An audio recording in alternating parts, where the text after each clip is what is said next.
नमस्कार बच्चों, आज हम लोग some basic concepts of chemistry का लेक्चर नंबर 4 पढ़ने जा रहे हैं। और ये है जो टॉपिक है, ये अनसर्टेनिटी ऑफ द मेजरमेंट है। मतलब जो इंस्ट्रूमेंट जिनकी मदद से हम लोग मेजरमेंट करते हैं, या तो उसके अंदर कोई एरर आ जाए, उसमें मेजरमेंट में कोई एरर आ जाए, या फिर जो हम लोग मेजरमेंट करते हैं ह्यूमन एरर आ जाए, उसके ऊपर ये टॉपिक बेस्ड है, अनसर्टेनिटी इन द मेजरमेंट। उसके लिए आपको दो वर्ड जानना जरूरी है। One is precision. प्रिसीजन क्या होता है? जब भी आप कोई मेजरमेंट करते हैं, मान लीजिए मैं एक रूम की लंबाई नाप रहा हूं, मैंने लंबाई नापी 10.8 आई पहले, दोबारा मैंने फिर नापा 10.9 आया, फिर मैंने नापा 10.7 आया। जो मेजर्ड वैल्यू है वो एक दूसरे के कितने क्लोज हैं, उसको कहा जाता है प्रिसीजन। मेजर्ड वैल्यू का आपस में क्लोज होना, this is known as precision. Precision देखिए मैंने क्या लिखा है, closeness of various measurement for the same quantity. मतलब आप किसी क्वांटिटी को मेजर करते हैं और बार बार मेजर करते हैं, और वो जो वैल्यू मेजर करते हैं वो एक दूसरे के कितने क्लोज हैं, उसको बोला जाता है प्रिसीजन। मेरी बात सुनिएगा बहुत ध्यान से। प्रिसीजन का मतलब है closeness of the measurement measured value for the same quantity. आप देखिए, the closeness of the various measurement for the same quantity. जो आप मेजर्ड वैल्यू लेते हैं वो आपस में कितनी क्लोज हैं। आप जब प्रैक्टिकल करते हैं तो एक वैल्यू लेते हैं, दूसरी वैल्यू मेजर करते हैं, तीसरी वैल्यू मेजर करते हैं। ये वैल्यूज अगर आपस में क्लोज होंगी तो ये प्रिसीजन होगा। अगर ये वैल्यूज आपस में क्लोज होंगी तो ये प्रिसीजन होगा। अब सुनिए, आप अगर एवरेज वैल्यू आपने मेजर्ड वैल्यू निकाली, उन सभी मेजर्ड वैल्यू का एवरेज निकाला, और वो अगर आपकी उस इंस्ट्रूमेंट की ट्रू वैल्यू के बराबर है, तो वो कहलाई जाएगी एक्यूरेसी। जैसे मान लीजिए इस कमरे की आइडियल लेंथ 11 मीटर है, इस कमरे की आइडियल लेंथ 11 मीटर है। अगर मैंने पहली बार नापा 10.8 आया, दूसरी बार नापा 10.9 आया, थर्ड बार टाइम मैंने मेजर किया 11.1 आया, 11.2 आया। अगर मैं इन सभी वैल्यूज का एवरेज निकालूं और अगर ये ट्रू वैल्यू के बराबर आ जाए तो इसको बोला जाता है एक्यूरेसी। जो मेजर्ड वैल्यू है उनका एवरेज अगर ट्रू वैल्यू के बराबर आ जाए तो वो एक्यूरेसी है, और अगर मेजर्ड वैल्यू एक दूसरे के क्लोज हैं तो वो कहलाता है प्रिसीजन। फिर से सुन लीजिए, मेजर्ड वैल्यू का एक दूसरे के क्लोज होना ये प्रिसीजन है। मेजर्ड वैल्यू का एवरेज अगर ट्रू वैल्यू के बराबर है तो this is called accuracy. Clear है? अभी भी नहीं। मेजर्ड वैल्यू का आपस में क्लोजनेस, मेजर्ड वैल्यू में आपस में क्लोजनेस ये बताती है प्रिसीजन। मेजर्ड वैल्यू का एवरेज अगर आपकी ट्रू वैल्यू के बराबर है तो वो कहलाती है एक्यूरेसी। मेरी बात समझिए, accuracy it is the agreement of a particular value to the true value. It is the agreement of a particular value to the true value. अब मान लीजिए एक बच्चे ने एक एक्सपेरिमेंट किया, 3 स्टूडेंट है, student A, student B, student C. Student A ने एक्सपेरिमेंट किया 1.95 आया, दोबारा एक्सपेरिमेंट किया 1.93 आया, और एवरेज निकालने पर 1.94 आया। अगर जो ट्रू वैल्यू है वो बेटा 2 है, 2 ग्राम। ट्रू वैल्यू 2 ग्राम है, ये सब ग्राम में है। ट्रू वैल्यू 2 ग्राम है, प्लीज नोट कर लीजिए। ट्रू वैल्यू 2 ग्राम। अब जरा सुनिएगा, 1.95, 1.93, 1.940। यहां पर देखिए, स्टूडेंट ए ने पहली बार मेजर किया 1.95, दूसरी बार मेजर किया 1.93, इसका एवरेज 1.940। इस केस में प्रिसीजन तो है क्योंकि क्लोज है एक दूसरे के वैल्यू, बट एक्यूरेसी नहीं है क्योंकि ट्रू वैल्यू 2 है और आपकी एवरेज वैल्यू 1.94 आ रही है। मेरी बात समझिए बहुत ध्यान से, ये एक दूसरे के क्लोज तो हैं बट इसके अंदर एक्यूरेसी नहीं है। प्रिसीजन तो है बट एक्यूरेसी नहीं है। दूसरे वाले रिजल्ट में देखिए 1.94 आ रहा है, 2.05 आ रहा है, दोनों वैल्यू एक दूसरे से काफी दूर हैं, तो ना इसमें प्रिसीजन, और जो ट्रू एवरेज आ रहा है वो ट्रू वैल्यू के बराबर नहीं आ रहा, तो ना तो इसमें प्रिसीजन है ना इसमें एक्यूरेसी। इसमें ना तो प्रिसीजन है ना एक्यूरेसी है। इस केस में देखिए 2.01 एंड 1.99, तो ये दोनों वैल्यूज एक दूसरे के क्लोज हैं। जब ये एक दूसरे के क्लोज है तो इसमें प्रिसीजन भी है, और इसका एवरेज वैल्यू ट्रू वैल्यू के बराबर भी है, तो इसमें एक्यूरेसी भी है। तो पहले वाले केस में प्रिसीजन है, दूसरे वाले केस में ना प्रिसीजन है ना एक्यूरेसी है, और थर्ड वाले केस में दोनों है। तो प्रिसीजन क्लोजनेस है, वेरियस आप जो मेजरमेंट लेते हैं ना उसमें वो मेजर्ड वैल्यू एक दूसरे के कितनी क्लोज है उसको कहते हैं प्रिसीजन। और एक्यूरेसी का मतलब है उन मेजर्ड वैल्यू का एवरेज अगर आपके ट्रू वैल्यू मतलब एग्जैक्ट रिजल्ट के बराबर आता है, आइडियल रिजल्ट के बराबर आता है, तो वो this is called accuracy. Clear है ये बात? आप जरा चेक कर लीजिए।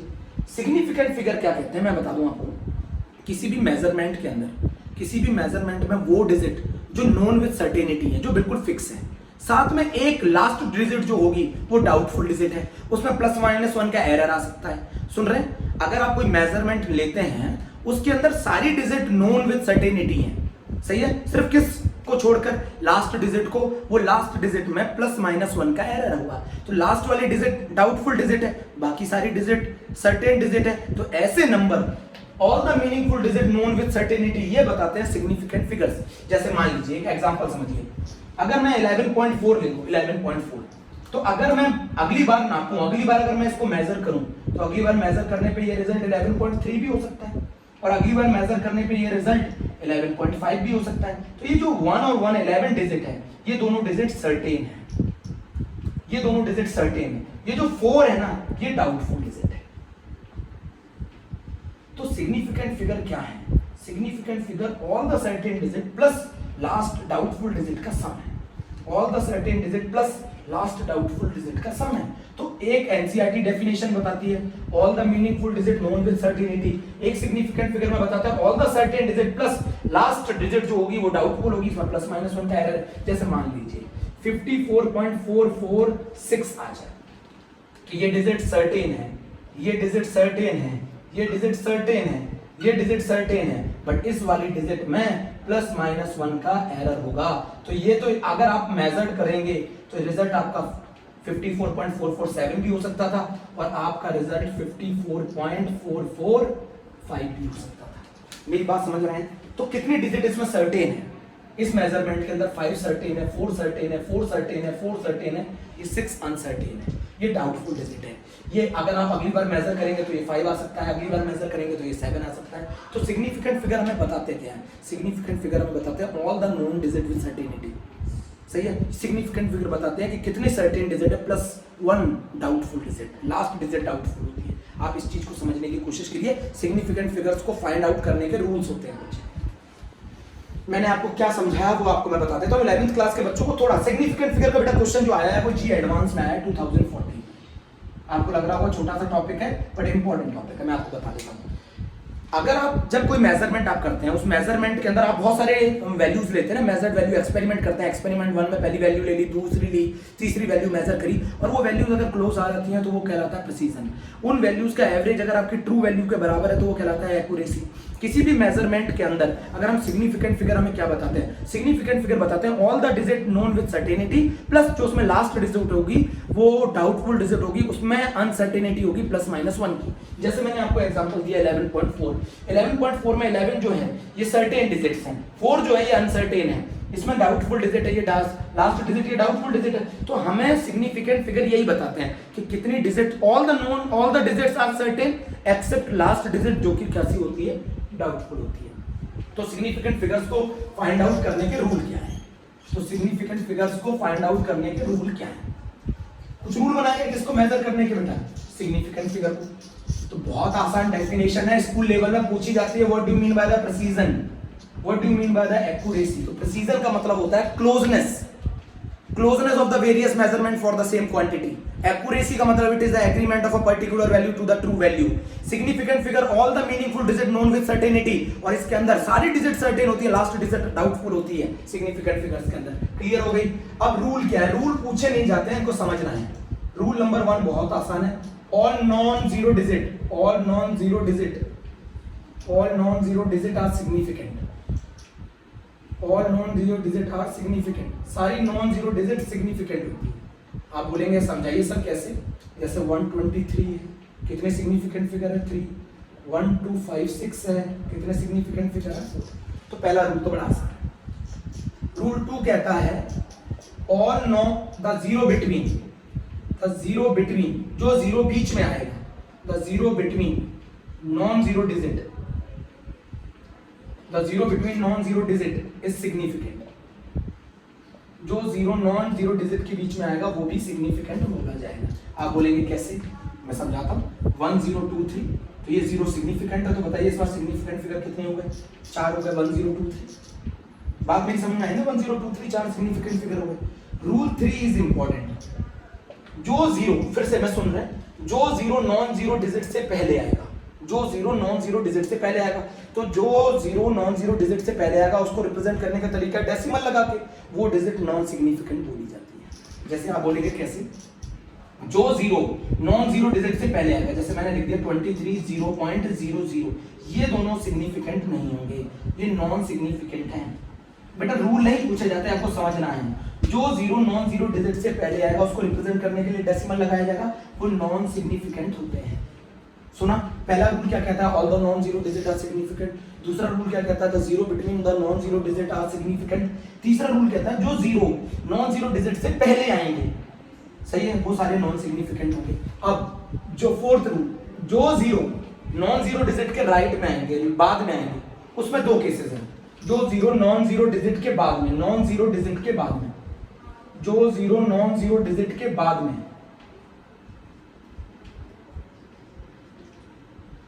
जो जीरो नॉन जीरो डिजिट के बाद में आएंगे, उसमें दो केसेस हैं। अगर डेसिमल लगा है, अगर डेसिमल लगा है फिर बाद में आ रहे हैं तो सिग्निफिकेंट। अगर डेसिमल लगा है फिर बाद में आ रहे हैं तो सिग्निफिकेंट। सब एग्जांपल से समझाऊंगा।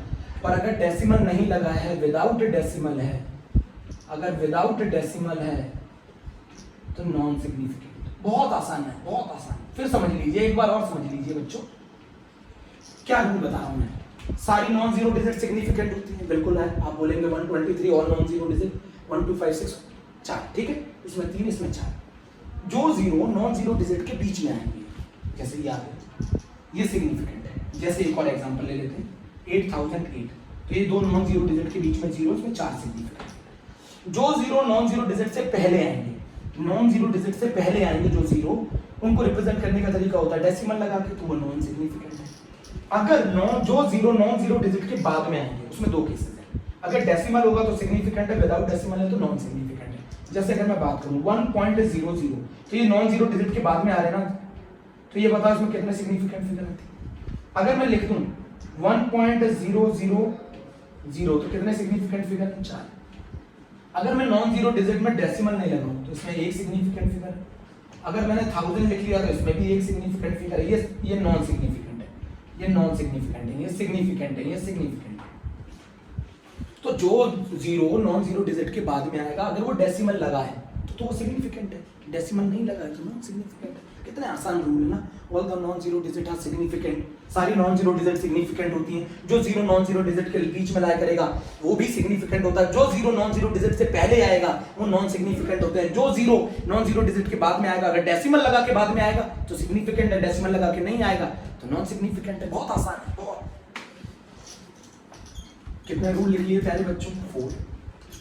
अगर आप काउंटिंग नंबर ऑफ ऑब्जेक्ट, अगर कहीं पर आप ऑब्जेक्ट का काउंटिंग नंबर आ जाए, काउंटिंग नंबर ऑफ ऑब्जेक्ट, मेरी बात सुनिए, काउंटिंग नंबर ऑफ ऑब्जेक्ट, अगर कहीं पर काउंटिंग आ जाए, 2 एग, 2 बॉल, 4 बॉल, 12 चेयर, जहां काउंटिंग आ जाए, जहां काउंटिंग आ जाए ऑब्जेक्ट की, जैसे 2 बॉल, 4 एग, 12 पेंसिल, 24 चेयर, तो जहां काउंटिंग आ जाए, काउंटिंग नंबर ऑफ ऑब्जेक्ट में infinite number of significant figure होते हैं। Infinite number of significant figure, आप बोलेंगे एक्सप्लेन कर दो, आप बोलोगे एक्सप्लेन कर दो।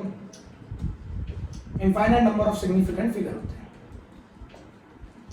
Infinite number of significant figure, आप बोलेंगे कैसे सर, जरा समझाइए, जरा समझाइए, मैं समझाता हूं आपको। जैसे मान लीजिए 2 बॉल है, तो एक इसमें अभी कितने सिग्निफिकेंट फिगर है? 1। इसी को आप कैसे लिख सकते हो? 2.0, तो आप कितने सिग्निफिकेंट फिगर हो जाएंगे? 2। अभी भी आप इसको ऐसे लिख सकते हो 2.00, आप कितने सिग्निफिकेंट फिगर हो जाएंगे? 3।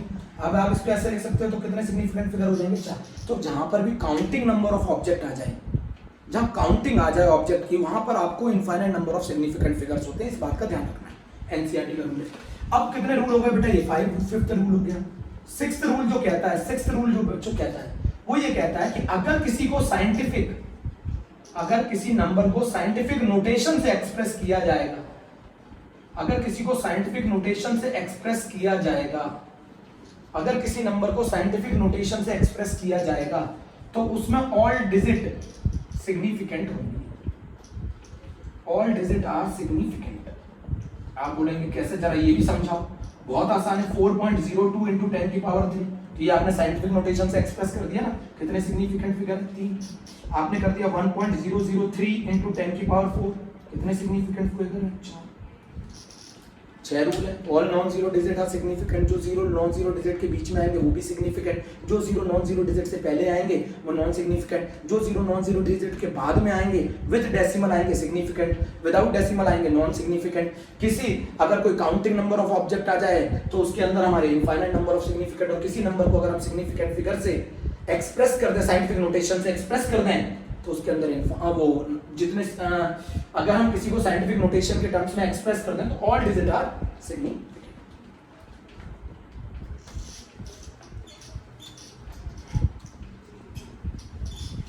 बहुत ही आसान क्वेश्चन है एनसीईआरटी का एंड एक्सरसाइज का, मैं करा के दे देता हूं आपको, फिर हम लोग आगे चलते हैं। एंड एक्सरसाइज का एक क्वेश्चन है क्या, एक क्वेश्चन है एनसीईआरटी के।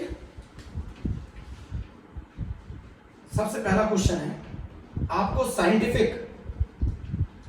साइंटिफिक नोटेशन में एक्सप्रेस करना है।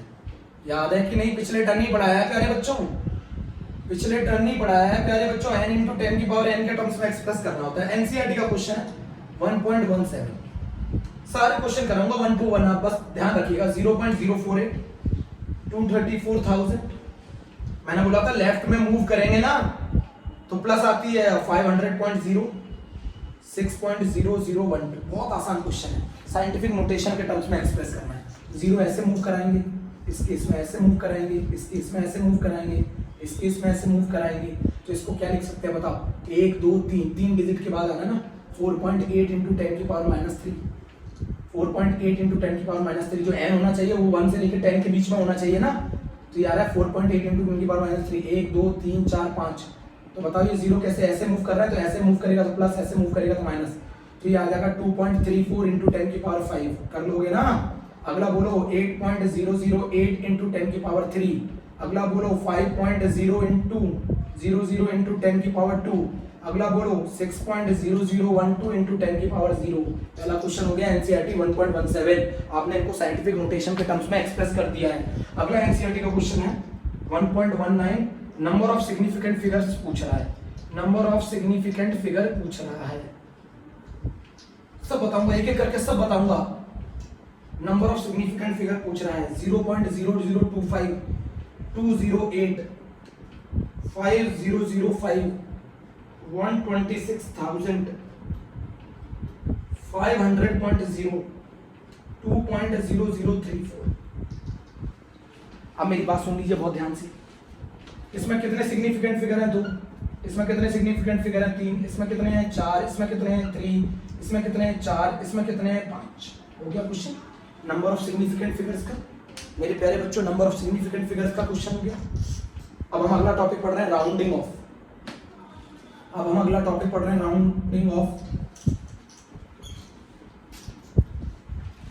राउंडिंग ऑफ पढ़ रहे हैं, बहुत आसान, बहुत ही आसान राउंडिंग ऑफ। अब राउंडिंग ऑफ में आप भी समझिए, अगर हम किसी को राउंड ऑफ करें तो कैसे होता है जरा देखो। अगर लास्ट डिजिट, ये सब डेसिमल की कहानी है, अगर लास्ट डिजिट लेस देन 5 है तो नो चेंज, बगल वाली डिजिट में कोई चेंज नहीं आएगा, नियर डिजिट में कोई चेंज नहीं आएगा। आप बोलोगे सर हमें जरा समझा दो 1.243, अगर मैं 3 को राउंड ऑफ करूं तो 4 में कोई चेंज नहीं आएगा, ये हो जाएगा 1.24। अगर मैं 4 को राउंड ऑफ करूं तो ये आ जाएगा 1.2। बड़ा आसान है। अगर लास्ट डिजिट लेस देन 5 है तो राउंड ऑफ करने में कोई चेंज नहीं आता, बिल्कुल बगल वाली डिजिट में 3 को हटाओगे तो 4 में कोई चेंज नहीं है, 4 को हटाओगे तो 2 में कोई चेंज नहीं है। क्लियर है क्या बच्चों? अब जरा सेकंड एग्जांपल समझो। अगर लास्ट डिजिट ग्रेटर देन 5 है, अगर लास्ट डिजिट ग्रेटर देन 5 है तो बगल वाली डिजिट में, नियर डिजिट में इंक्रीज बाय 1 हो जाएगा। अगर नियर डिजिट में इंक्रीज बाय 1 हो जाएगा, नियर डिजिट में इंक्रीज बाय 1 हो जाएगा लास्ट डिजिट में। जैसे आप बोलो 5.26, तो जरा इसको राउंड ऑफ करो 6 को, तो ये हो जाएगा 5.3।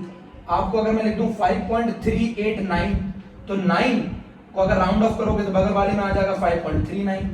अगर इस 9 को राउंड ऑफ करोगे तो बगल वाले में आ जाएगा 5.4। तो ये मैंने राउंड ऑफ कर दिया। आप समझ रहे हैं ना कि मैंने राउंड ऑफ कर दिया। अगर लास्ट डिजिट 5 से बड़ी है तो बगल वाली डिजिट में इंक्रीज बाय 1 हो जाता है। तो यहाँ पे 5.26 है तो आप इसको 5.3 बोल सकते हैं। 5.389 है तो 9 को अगर मैं राउंड ऑफ करूंगा तो बगल वाली डिजिट में इंक्रीज बाय 1, इसको अगर राउंड ऑफ करूंगा तो बगल वाली डिजिट में इंक्रीज बाय 1, तो ये 5.4 हो गया। अब कहानी आती है कि अगर लास्ट डिजिट 5 आ जाए, तो उसमें क्या कहानी है? उसमें 2 कहानी है। लास्ट डिजिट अगर 5 आ जाती है तो उसमें 2 कहानी है। आप बोलोगे क्या कहानी है? एक कहानी है ऑड, एक कहानी है इवन। अब ये क्या है ऑड और इवन? अगर बगल वाली डिजिट इवन होती है 5 के बगल में तो नो चेंज, जैसे आप बोलोगे जरा बता दो सर, जरा सर समझा दो 5.345, तो इस 5 को अगर मैं राउंड ऑफ करूं तो बगल वाली डिजिट 4 है ना, इवन है ना, तो नो चेंज, तो इसको अगर मैं राउंड ऑफ करूंगा तो ये 5.34 आ जाएगा। अगर बगल वाली डिजिट ऑड है 5.35 आ जाएगा, तो बगल वाली डिजिट ऑड है, बोलो बगल वाली डिजिट ऑड है, तो increase by 1, increase by 1, increase by 1 बेटा, तो ये आ जाएगा 5.4, नोट कर लो। तो अगर लास्ट डिजिट 5 से कम है तो कोई चेंज नहीं आएगा नियर डिजिट में, अगर लास्ट डिजिट 5 से बड़ी है तो इंक्रीज बाय 1 आएगा, और अगर लास्ट डिजिट 5 है और बगल में इवन है तो नो चेंज, और ऑड है तो इंक्रीज बाय 1। अब मैं क्वेश्चन फिर कर रहा हूं राउंड ऑफ पे, अब मैं राउंड ऑफ पे फिर क्वेश्चन कर रहा हूं, जरा नोट कर लो बेटा, जल्दी से नोट कर लो।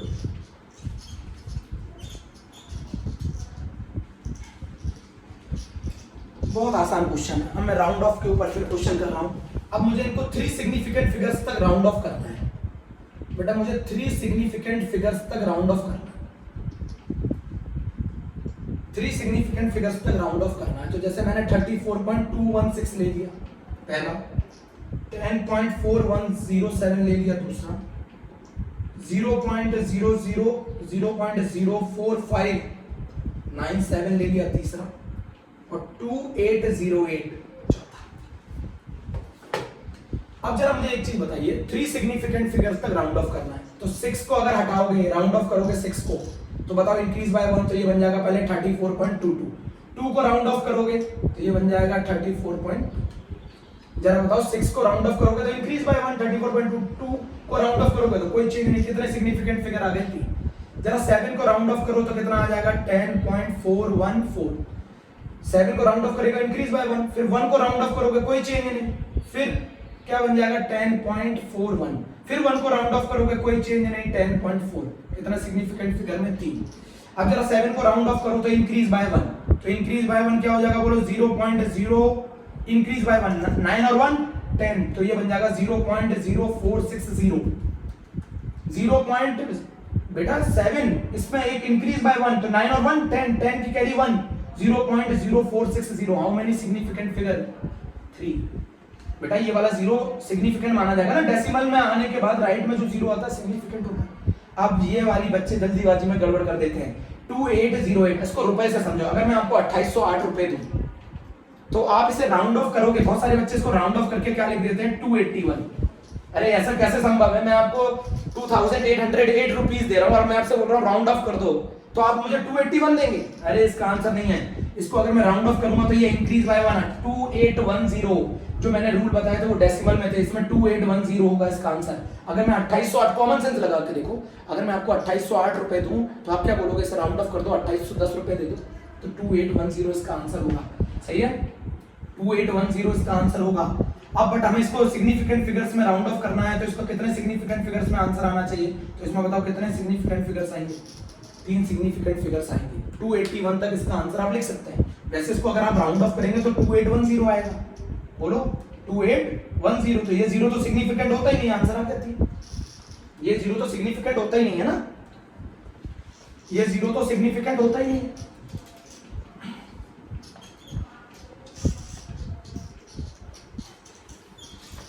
अब आपको कैलकुलेशन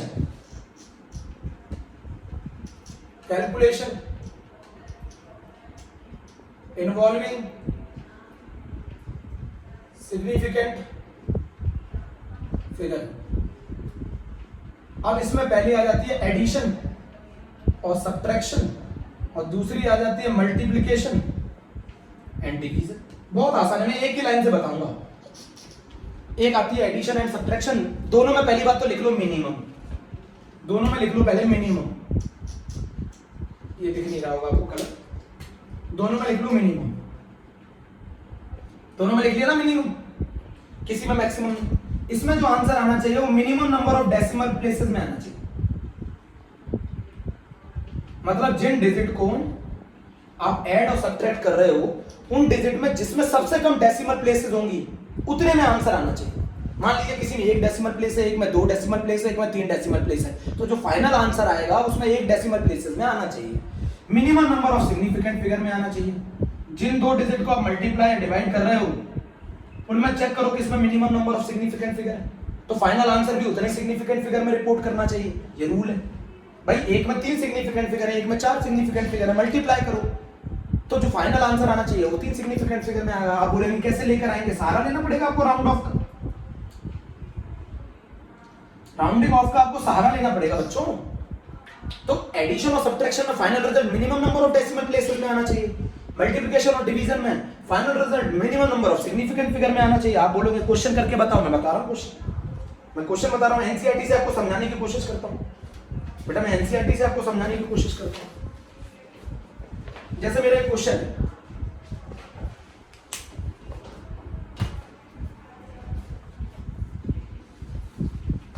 बेटा मेरा एक एनसीईआरटी का क्वेश्चन है 12.11, 18.0 और 1.012। इसका अगर मैं सम करूं तो ये 31.122 आएगा। अब जरा मुझे बताइए ऊपर वाली डिजिट में कितनी डेसिमल प्लेसेस हैं, 2, नीचे वाली डिजिट में कितनी डेसिमल प्लेस है, 1 है, इस वाली में कितनी डेसिमल प्लेस है, 3। तो मेरा जो फाइनल आंसर आएगा वो minimum number of decimal places के सिमिलर होना चाहिए, जिसके अंदर minimum number of decimal places होंगी। अच्छा ये बताइए इसमें कितनी डेसिमल प्लेस है, 2, इसमें कितनी डेसिमल प्लेस है, 1, इसमें कितनी डेसिमल प्लेस है, 3। तो मेरा जो फाइनल आंसर आएगा उसमें भी एक ही डेसिमल प्लेस होनी चाहिए, मिनिमम, जिसके अंदर मिनिमम नंबर होगा ना डेसिमल प्लेसेस का, उसके बराबर आना चाहिए। तो मिनिमम नंबर कितना डेसिमल प्लेसेस का, 1। आप राउंड ऑफ कर दो तो इसको राउंड ऑफ करोगे तो 31.1 आएगा। तो एक डेसिमल प्लेस में आंसर आ गया बिल्कुल इसके जैसा। तो ये कहना चाहता हूं मैं minimum number of decimal places में आंसर रिपोर्ट किया जाता है, मल्टी उसमें एडिशन और subtraction minimum number of decimal places में रिपोर्ट किया जाता है। आप जैसे समझ लीजिए एक और क्वेश्चन बता देता हूं, एनसीईआरटी बोलती है मल्टीप्लिकेशन एंड डिवीजन, इसमें minimum number of significant figure में आना चाहिए। एनसीईआरटी बोलती है 2.5 इंटू 1.25 को अगर मल्टीप्लाई करो तो ये 3.125 आता है। आप जरा मेरी बात समझिए, इसमें कितने नंबर ऑफ सिग्निफिकेंट फिगर्स हैं, 2, इसमें कितने नंबर ऑफ सिग्निफिकेंट फिगर है, 3, इसमें कितने फिगर है, 4। इसको राउंड ऑफ करो, कितने सिग्निफिकेंट फिगर में लेकर आओ, minimum number of decimal places 2, वो minimum number of significant figure 2 में लेकर आओ, जरा करके बताना इसको राउंड ऑफ। 5 के बगल वाले डिजिट इवन, कोई चेंज नहीं, 3.12, 2 को राउंड ऑफ करो, कोई चेंज नहीं, 3.1। इसका आंसर आएगा minimum number of significant figure.